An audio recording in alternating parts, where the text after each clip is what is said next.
The knock at midnight. It was midnight. Cold wind blew outside. The forest around the small cabin was silent, except for the sound of leaves moving in the breeze. Ethan sat near his fire, drinking a hot cup of tea. He lived alone, deep in the woods, far from the cities. He liked peace. He liked quiet. But that night everything changed. Suddenly he heard a knock. It was soft, slow, weak. Knock, knock, knock. Ethan stood up. Who would come to his cabin at this hour? He grabbed his flashlight and walked to the door. Another knock came. Quieter this time, almost like the person was falling. He opened the door and froze. A girl stood there. No, not a human girl. An alien. She was young. Maybe his age. Her skin was light blue, glowing softly in the dark. Her eyes were large and silver. Her hair was white, long, and messy. Her clothes were torn and dirty. Blood ran down her arm. She was shaking. "Help," she whispered, then fell into his arms. Ethan caught her just before she hit the floor. Her body was cold, very cold. She was light, too light, like she hadn't eaten in days. Her breathing was shallow. She was wounded and starving. He didn't think. He just acted. He carried her inside, closed the door quickly, and laid her on the couch. She was barely awake. He ran to get a blanket and wrapped it around her small body. Then he lit another log in the fireplace to make the room warmer. She opened her eyes slowly and looked at him. Fear was in her gaze. She tried to sit up but groaned in pain. "Shh," Ethan said softly. "Don't move, you're hurt." She stared at him. She didn't speak. "I'm not going to hurt you," he said. "You're safe here." He brought water and held the glass to her lips. She drank, but her hands were shaking too much to hold it. Ethan helped her sip slowly. Then he opened a food pack and offered her some soft bread. She took a small bite. Then another. Then she ate like she hadn't eaten in days. Ethan watched her, confused, but also worried. What was an alien girl doing in human territory? She didn't have any ID marks, no uniform, no shoes, just bruises, dirt, and fear. After she finished eating, she fell asleep right there on his couch. Her head rested on a pillow. Her breathing became slow and steady. Ethan sat beside her, staring at the fire, questions burning in his mind. Who was she? Where did she come from? Why was she alone and wounded? And why did she come to his door? The next morning, she was still, sleeping. Ethan checked her wounds. Some were deep but not life-threatening. He cleaned them gently. As he touched her skin, he saw strange markings near her shoulders. Glowing lines. Not tattoos, but something living. She woke up as he was wrapping a bandage around her leg. She quickly sat up, afraid, her eyes wide. "It's okay," Ethan said. "You were hurt. I'm just helping." She looked around, breathing fast. She touched her arms, her legs, her chest, making sure everything was still there. Then she looked at Ethan again. "Food?" she asked, her voice very soft. Her accent was strange, but clear. He smiled gently and nodded. "Yes, I have more." He brought her a warm meal this time, vegetable soup. She ate every spoon like it was gold. Ethan sat across from her. "What's your name?" She didn't answer. "Where are you from?" Silence. "Are you running from someone?" Her eyes dropped. She looked away, and that silence told him more than words ever could. She was running. She was scared. And whoever was chasing her, they weren't far behind. Ethan stood up and looked out the window. The forest was quiet, but he suddenly felt like he wasn't alone anymore. Something was coming. He didn't know what, but he knew one thing. This girl wasn't just lost. She was hunted, and he had just brought her into his home. She refused to speak, but her eyes begged for help. The cabin was warm now. The alien girl sat near the fire, wrapped in a thick blanket. Her silver eyes watched every shadow, every movement. She didn't speak.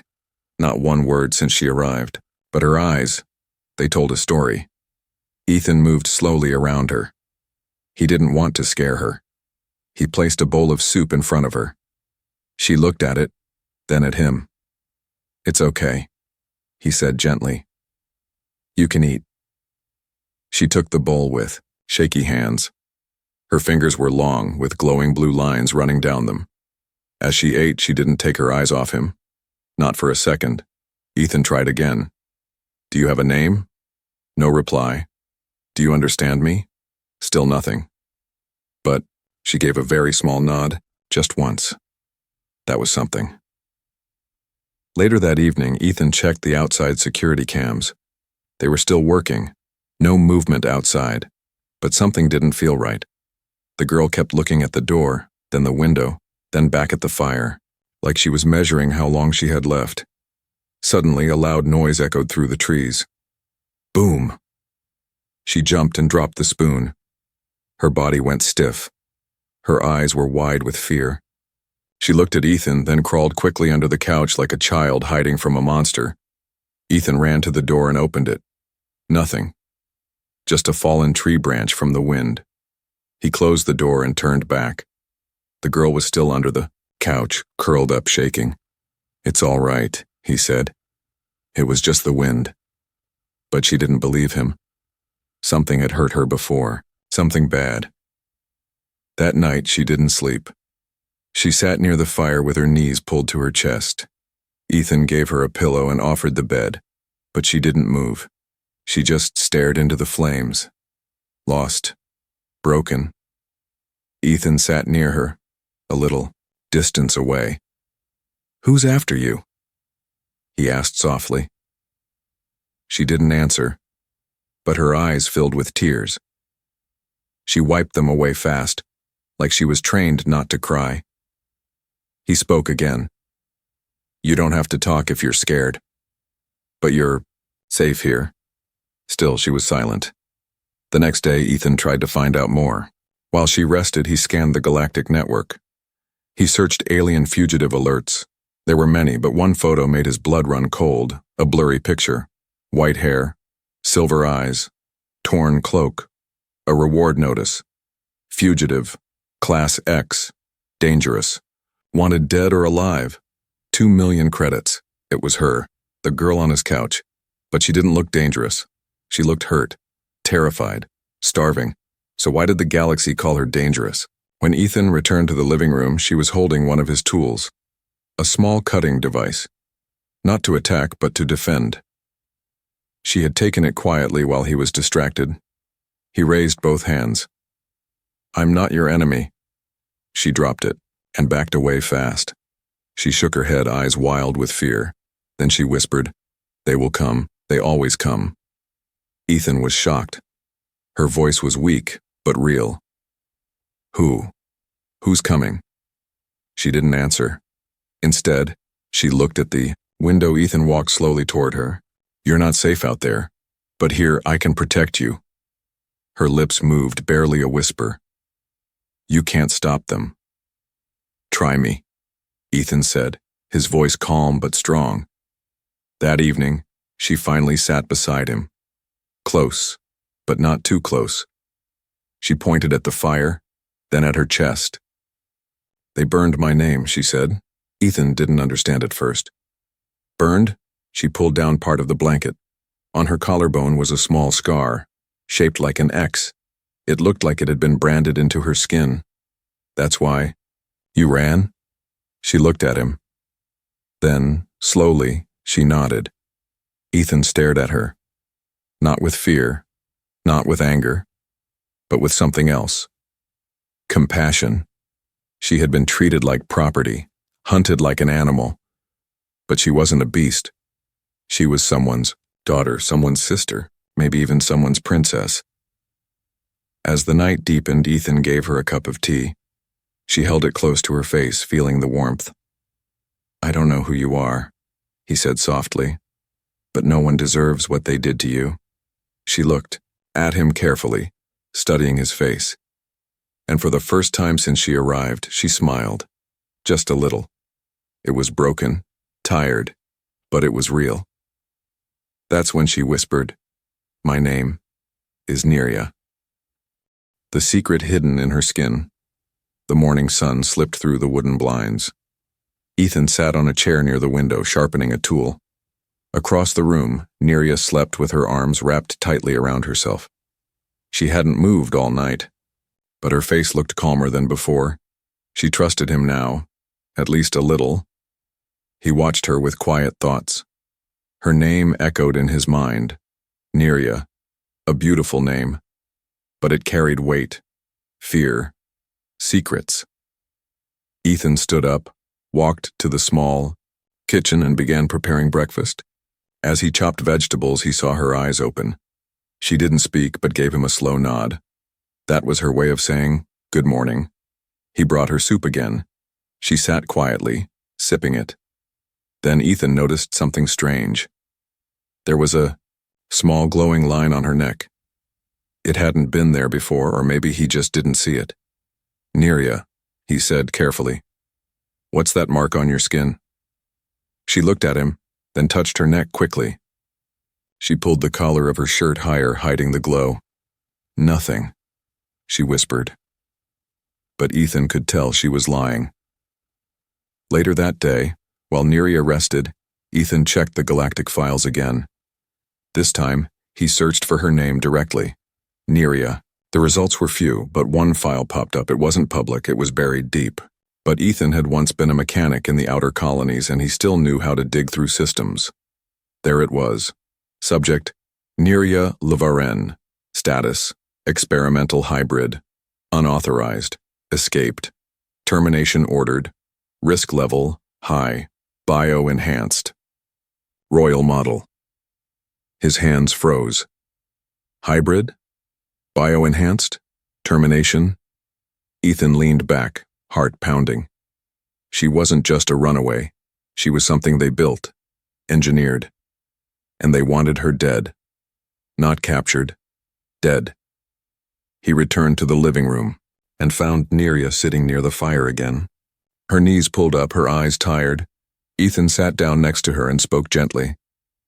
"You were part of something. Something they didn't want the world to see." She didn't answer. "They experimented on you, didn't they?" Still silence. He reached out, not to touch, but to offer comfort. "You can tell me the truth. I won't run. I won't hurt you." Slowly, she turned her face toward him. "My body is not normal," she whispered. "I was not born the way I look now." Ethan didn't speak. He let her continue. "I was chosen as a child. My people wanted a weapon, a royal protector, a perfect female hybrid, beautiful enough to charm, strong enough to kill." Tears rolled down her cheeks. "But I didn't want to kill. I wanted peace." She held out her arm and pulled back her sleeve. Light blue veins glowed under her skin like faint circuits. Then she opened her hand, and a soft pulse of energy danced between her fingers, gentle but dangerous. "I ran," she said. "The day they told me who I had to marry, a warlord 3 times my age, I escaped." Ethan looked into her eyes. "And now they hunt you, to silence you." She nodded. "I know things I was never meant to know, secrets buried in my blood, codes, DNA maps, royal weapons." She looked ashamed, as if being built this way made her less. But Ethan didn't flinch. "You're not a weapon to me, Neria. You're a person." Her eyes widened just a little. "You say that like it's easy." "It is," he said simply. "Here. No one owns you. No one controls you." That night, Neria stood in front of the small mirror in Ethan's washroom. She looked at herself. Her hair was brushed. Her skin was cleaner. But the marks still glowed beneath her arms, neck, and back. Thin, curved lines that hummed when she was scared. She had once been told those lines were beautiful. A masterpiece, the scientist had said. But to her they were chains. She stepped out of the washroom and walked to Ethan. "Can you help me?" she asked. "With what?" he replied. "Help me become just a girl, not a weapon, not a Hybrid, just me. Ethan gave a small smile. Then we start tomorrow. Before they both slept, Ethan checked the scanners. A small red light blinked once, then turned off. He stared at it for a long time. Something, or someone, was looking for her. The signal was brief, almost hidden, but it was there. He looked back at Neria. She was curled up on the couch, hugging the pillow he gave her. He knew now. She wasn't just running from a warlord. She was running from an entire system. A system that had made her, used her, and now wanted her gone. And he had just chosen to stand between her and all of it. The chase begins. It was still dark when Ethan woke up. He didn't know why, but something felt wrong. A cold chill ran down his spine. The fire had gone out. The air inside the cabin was still. Too still. Then he heard it, a faint buzzing noise. He walked quietly to the window and moved the curtain just enough to peek outside. There, in the sky, was a small black drone, floating, watching. It wasn't local. It wasn't his. Ethan moved fast. He rushed back to the living room and found Neria already awake. She was sitting up, her silver eyes wide with fear. "They found me," she whispered. "How do you know?" he asked. "I always know." Ethan didn't wait. He grabbed his emergency bag, packed with tools, food, and his old pistol. "We're leaving now." Neria stood slowly. She looked at him. "If you help me run, they'll come after you too." He nodded. "Then they better be ready." They slipped out through the back door, moving quickly into the trees. The forest behind Ethan's cabin was dense, full of old paths only he knew. Fog crept along the ground, helping them stay hidden. Neria's feet were quiet. She moved like someone trained for stealth. But Ethan could hear something else now. Engines, low, fast, sharp. Ships. He pulled Neria into a small ditch under a fallen tree. They both lay still. Above them, a black shuttle flew low across the trees. Red lights scanned the forest floor. Neria pressed her body against the earth and held her breath. Ethan looked at her. Her skin glowed slightly under the leaves, too, visible. Without thinking, he took wet mud and rubbed it across her arms and face. She flinched but understood. Soon her glow was gone. She looked normal, like a lost traveler, a refugee, not a hybrid, not a threat. When the ship passed, they ran again, deeper into the woods. Ethan led her to an old cave he'd used before, during storms. It was hidden by thick vines and rock. Inside it was cold, but safe. They sat near the back, breathing heavily. Neria hugged her knees. "They'll keep hunting." "How many are there?" Ethan asked. "At least 3 teams," she said. "One tracks by air, one by ground. The third are shadows." "Shadows? They don't speak. They don't sleep. They were made, like me." Ethan clenched his fists. "Then we'll stay ahead of them." But Neria looked away. "No one escapes the shadows." Hours passed. Rain began to fall outside, making it harder for trackers to trace them. Ethan used the time to check his old wrist scanner. It barely worked, but he boosted the signal with a power cell. Ping. A single word appeared on the cracked screen. "Alert. Target acquired. Capture in progress." Ethan's stomach dropped. "They're close." Neria nodded. "They'll come in the rain. Less noise, fewer eyes."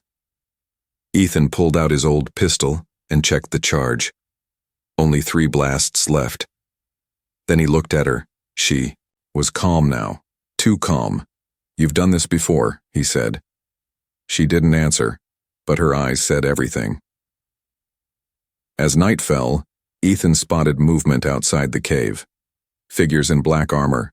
No sound, no lights. They didn't walk. They glided. Low. "And fast, they're here," Neria whispered. Ethan moved in front of her, ready to defend, but she grabbed his hand.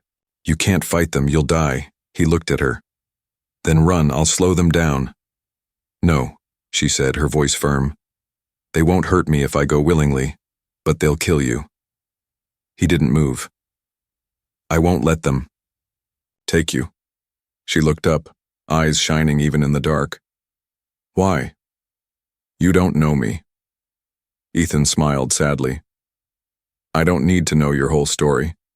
I just need to know you didn't deserve what they did to you. Outside, one of the shadows stepped closer to the cave. A red dot blinked on its helmet. Ethan raised his pistol, but before he could fire, Neria stepped in front of him. She raised both hands and closed her eyes. Her skin glowed bright, brighter than before. Light exploded from her body, pulsing like waves through the forest. Trees shook. The shadows froze, blinded by the energy. Then, silence. They fell, one by one. Ethan stared in shock. What was that? Neria opened her eyes, breathing hard. A last resort, but now, they know where I am. Ethan knew what that meant. More were coming, stronger ones. He helped her stand. Her legs were weak, but she nodded. We need a ship, Ethan said. I know where one is, Neria replied. But it's old, broken. He gave her a small grin. Good thing I fix broken things. As they disappeared into the rain and trees, alarms began ringing across the galaxy. The fugitive had not only escaped, she had fought back, and a human was with her. Their chase had only just begun. He stood between her and the hunters. Rain poured down like silver needles from the dark sky. The forest was alive with the sound of water, wind, and distant thunder. Ethan's boots slipped on the wet rocks as he helped Neria climb up a steep slope. Her breathing was shallow. She was tired. The energy blast she had used earlier had taken something from her. Something deep. We're close, she whispered. Just beyond this ridge, the ship is hidden. Ethan nodded. We'll get there. Just hold on. Behind them, the forest was no longer silent. Heavy footsteps, metal gear, tracking beacons flashing red. The hunters were coming. They reached the top of the hill and stopped. Below was a narrow valley. In the middle of it, overgrown with vines and rust, sat a crashed escape vessel. Small, broken, but still mostly intact. That's it, Neria said weakly. Ethan helped her down carefully. As they reached the ship, he dropped his bag and started checking the controls. The outside hull was scratched. The engines were cracked, but the inner core systems, the brain of the ship, still glowed. I can fix this, he muttered, eyes scanning wires and blinking lights. Just need time. But time was something they didn't have.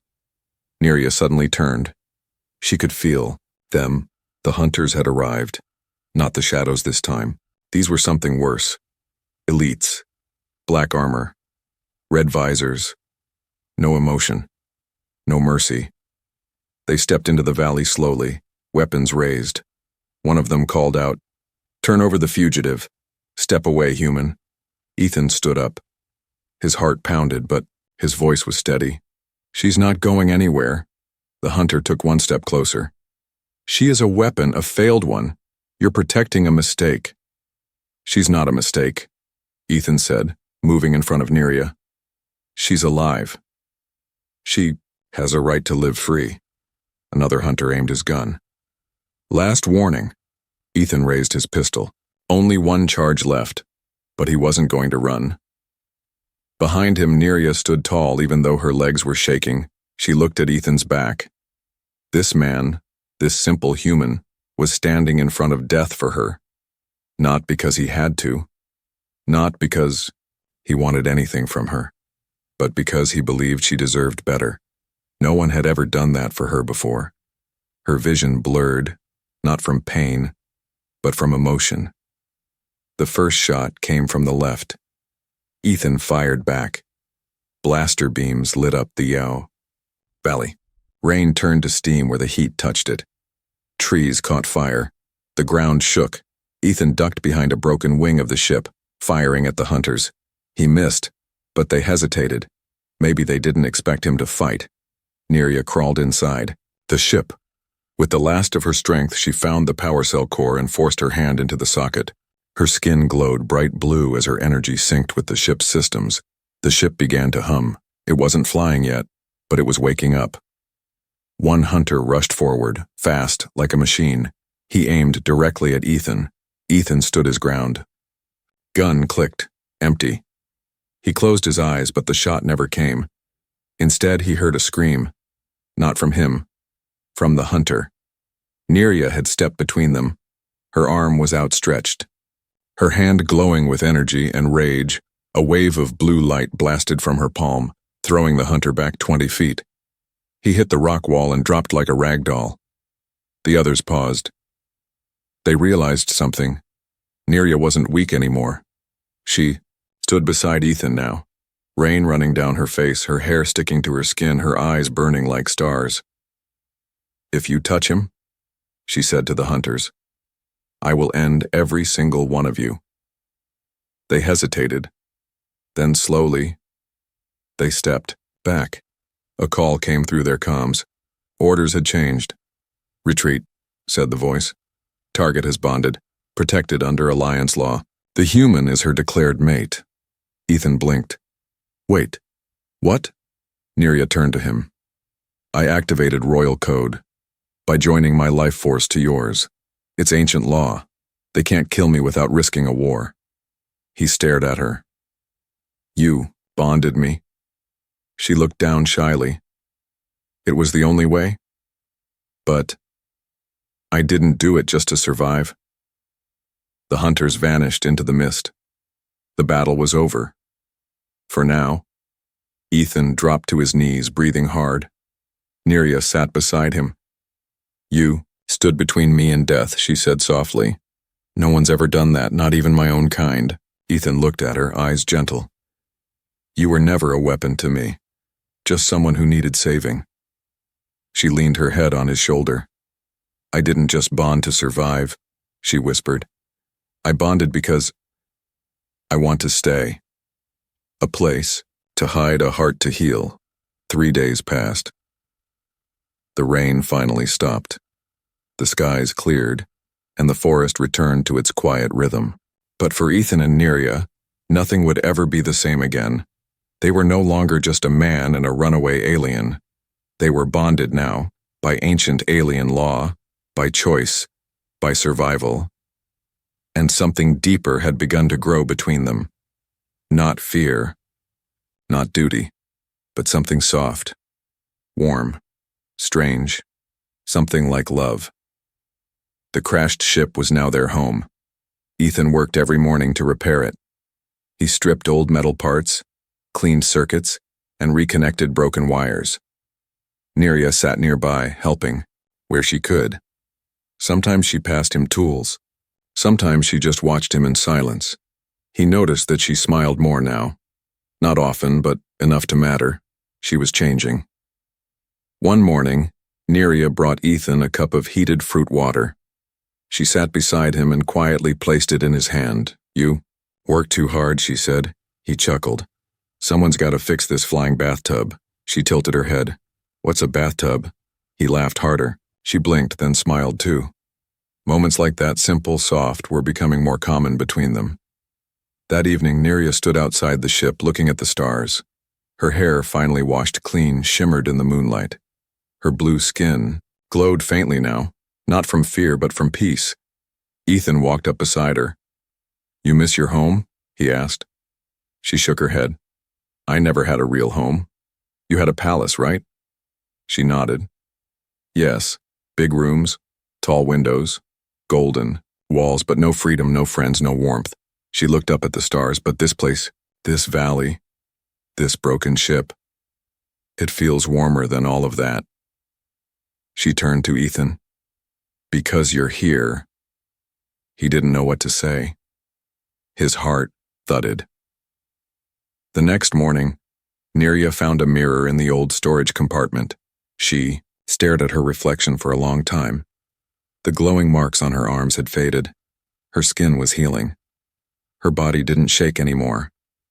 She looked alive, but something inside still hurt. She turned as Ethan walked in. Ethan, she asked, do you think I'm still broken? He paused, then stepped closer. No, he said gently. You're not broken.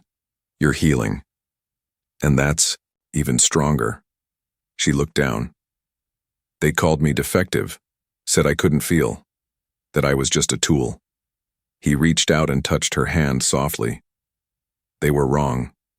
That night, Neria couldn't sleep. She sat near the fire, staring into the flames. Ethan was asleep nearby, wrapped in a blanket. His face was calm, peaceful.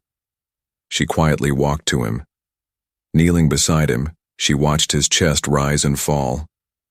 You saved me, she whispered, and I don't even know why. Ethan stirred, his eyes opened slowly. I saved you, he said softly, because someone had to.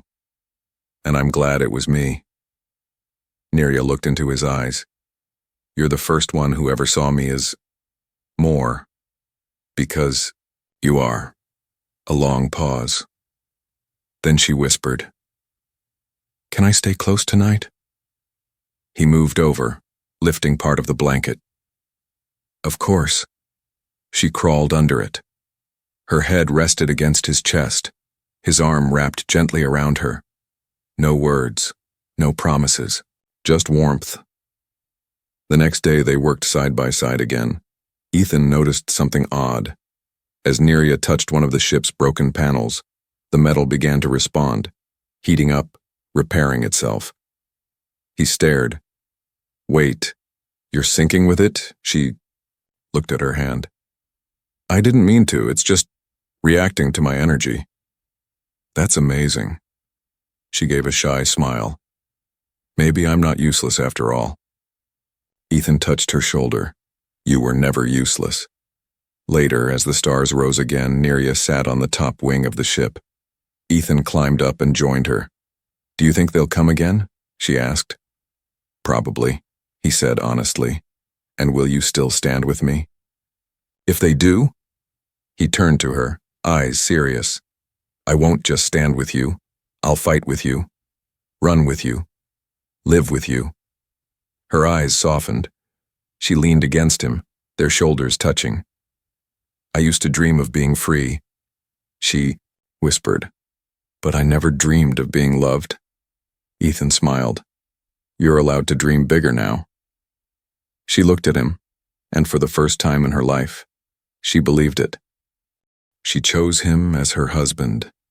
The stars above the valley sparkled like 1,000 silent watchers. The ship, once broken and forgotten, now hummed with quiet energy. Repairs were almost done. The engines were ready. The power core glowed steadily, again. But Ethan hadn't tested the final flight, because Neria hadn't decided if she wanted to leave. Not yet. That morning, Ethan stepped outside the ship and found Neria standing barefoot in the grass. The wind played with her white hair. She was holding something in her hands, a small ring made from polished wire and crystal. He walked toward her slowly. What's that? She turned, her silver eyes soft. A bond ring. From my culture. We offer it only once, to someone we choose as our mate. For life. Ethan froze. His heart skipped a beat. She stepped closer and placed the ring in his hand. I choose you, she said. He looked down at the handmade ring. It was simple, but beautiful, just like her. Are you sure? She nodded. You didn't save me because of duty or because of a reward. You saved me because you saw me. You didn't run from my truth. You stayed, even when I was hunted, bleeding, dangerous. Ethan smiled. Of course I stayed. Neria reached out, her hand trembling slightly. You don't have to say yes, I'll still go with you. We'll fly far away, start a new life. But this ring is from my heart. Ethan didn't answer right away. Instead, he slowly slipped the ring onto his finger, and then, softly, he said, Then I'm yours. That evening, They stood on the cliffside overlooking the forest, together, a bonded pair, not because of alien law, but because of real choice. Ethan looked at Neria. Do you want to leave this planet? She didn't answer at first. Then she said, No. He blinked. No. I don't want to run anymore, she said. I want to make this valley our home. I want to stop hiding. I want to grow food, fix ships, watch the stars with you. I want a real life, Ethan grinned. A quiet life, Neria nodded. A free one. But peace never comes easy. That night, a message broke through their signal shields. A voice, cold, commanding. To the fugitive known as Neria Varen, your bond with a human has been recorded. Under Galactic Accord Article 7, your life is now protected by mutual defense law. You are no longer to be hunted. You are recognized as bonded. Any harm to you will trigger war. Ethan listened, shocked. They gave up? No, Neria said quietly. They didn't give up. They lost the right to chase me. Our bond. It changed everything. She looked at him with wonder. You didn't just save me. You made me powerful in a way I never expected. The next few days were peaceful. Neria planted seeds in the soil. Ethan repaired old solar panels. They built a fence. They carved out a life. One morning, Neria called Ethan over. She held something in her arms, wrapped in cloth. This was hidden inside the ship's data core, she said. It's a memory crystal, from my birth mother. She placed it in his hands. When he activated it, a soft voice filled the air. To my daughter, if you ever find this, know you were never meant to be a weapon. You were born to shine, not to destroy. Find someone who sees the real you, and build your future. Neria cried quietly. Ethan held her close. She had found that person, and the future was already beginning. Weeks passed. The ship became part of their home. The forest became their garden, and the sound of footsteps, once a sign of danger, now simply meant Ethan was coming back with fresh food or tools. One night, as they lay under the stars, Neria turned to him. There's one more tradition in my culture, she whispered. Ethan looked at her. Another ring? She laughed softly. No, it's simpler. When a mate makes you laugh, really laugh, 3 days in a row, the bonding becomes permanent. He grinned. Challenge accepted. She rolled over, resting her head on his chest. I already laughed yesterday. Then get ready for 2 more, he said. As the stars turned above them, the hunted fugitive and the lonely mechanic, 2 people from different worlds, found something neither of them ever expected. Not just survival, not just escape, but peace and love. And in the silence of the night, Neria whispered what she had never told anyone before. I am home.